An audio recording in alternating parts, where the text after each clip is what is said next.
নমস্কার, কেমন আছো তোমরা সবাই? প্যারেন্টস গপু চ্যানেলে নতুন একটা ভিডিওতে তোমাদের সবাইকে জানাই ওয়েলকাম। চলে এসেছি গোপুর আর একটা নতুন ভিডিও নিয়ে। তোমাদেরকে বলেছিলাম যে গোপুর তারাপীঠের ভিডিওটা তোমাদের সাথে শেয়ার করব। তো শেয়ার করব করে করে এতদিন হয়ে গেল, শেয়ারটার করাই হচ্ছে না। তো ফাইনালি এডিট করে পোস্ট করেই ফেললাম তোমাদের জন্য গোপুর তারাপীঠের ভিডিও। হ্যাঁ, এবার বলি, গোপুর কিন্তু এইটা প্রথম বড় ঘোরা বলতে পারো, কেননা এর আগে গোপুকে নিয়ে কোথাও যাওয়া হয়নি। যদিও গরমকালে গিয়েছি, গোপুর একটু তো কষ্ট হয়েছে, এটা সত্যি কথা, কিন্তু যাওয়াটাও দরকার ছিল। কেননা ওর ঠাকুমার একটা ইচ্ছা ওকে নিয়ে তারাপীঠে যাবে, সেই জন্য গোপুকে নিয়ে তারাপীঠে যাওয়া হয়েছে। হ্যাঁ, একটু কষ্ট হয়েছে ঠিকই, কিন্তু ঠিক আছে, অসুবিধা হয়নি। সবথেকে মজার জিনিস, গোপুকে প্রথমে যেই ড্রেসটা পরেছিলাম তোমরা দেখলে, পরপর দেখো ড্রেসগুলো চেঞ্জ হতে থাকছে, কেননা এত গরম লাগছে। একবার জামা খুলছে, একবার জুতো খুলছে, একবার মানে ড্রেস চেঞ্জ করছে, মানে এরকম হতেই থাকছে। কন্টিনিউ এক জামাতে গপুকে দেখতে পারবে না। তো এইটুকুনি টাইমের মধ্যে গপু কতবার যে ড্রেস চেঞ্জ করে ফেলছে কী আর বলবো। তারপরে তো ও হাওড়া থেকে গেল ট্রেনে করে। আর সব থেকে একটা ভালো জিনিস হচ্ছে যে আমাদের কিন্তু একদম ভোরবেলায় ট্রেন ছিল। আর গপু কিন্তু খুব ভোরবেলায় ঘুম থেকে উঠে পড়েছে। ছোটো মানুষ তো একটু কান্নাকাটি করছিল ঘুমানোর জন্য, খাওয়ার জন্য। তো খাওয়ানোটা সমস্যা নেই, খাওয়ানো হয় ওকে ঠিকঠাক সময়ে, কিন্তু হচ্ছে ঘুমোনোটা আর গরম, এই গরমটাও একদমই সহ্য করতে পারে না, সেই জন্য। আর ট্রেনের মধ্যে অনেকের সাথেই ওর পরিচয় হয়েছে, সবাই ওকে আদর করছে, আর ও বেশ মজা নিচ্ছে সবার কোলে বসে বসে। এই করছে আর কি। এই করে করে গপু তারাপীঠে পৌঁছে গেল। তো পৌঁছে গিয়ে আমাদের দুপুর হয়ে গিয়েছিল পৌঁছাতে, আর তেমনই গরম ছিল, মানে ভালোই গরম ছিল। তো তারপরে গিয়ে আমরা একটু ফ্রেশ হয়ে খাওয়া দাওয়ার জন্য দুপুরবেলায় বেরিয়ে পড়লাম। সব থেকে একটা বিশাল কেস হয়েছে সেটা বলি। গপুকে তো কোলে নিয়ে বসে খাচ্ছিলাম আমরা সবাই। ডাল দিয়েছে, আমাদের নিরামিষ থালি ছিল, ডাল দিয়েছে। ওই ডালটা কি করেছে, হাত দিয়ে পুরো ডালের মধ্যে ফেলে দিয়েছে।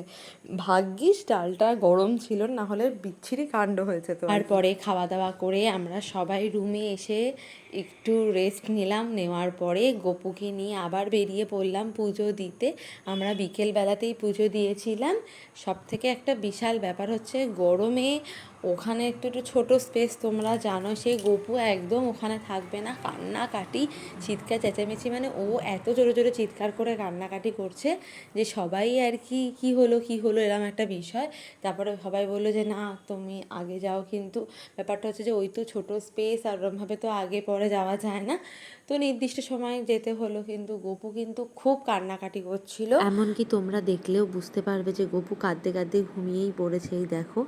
আর এখানে প্রচুর ভিড় ছিল সেই সময়, সঙ্গে গরম তো অনেক ছিল। যাই হোক, গপু কাঁদতে কাঁদতে ঘুমিয়ে পড়েছে। আবার পুজো দেওয়ার একটু পরেই ও আবার ঘুম থেকে উঠে পড়েছে। তো এইভাবে গপুকে নিয়ে পুজো দিয়ে দিলাম।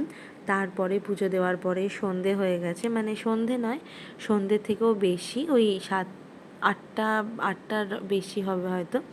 তারপরে এখানে তো প্রচণ্ড সব দিকে আলো ঝলমল করে প্রত্যেকটা দোকানে। তো গপু কী করছে, চারপাশটা ভালো করে তাকিয়ে তাকিয়ে দেখছে।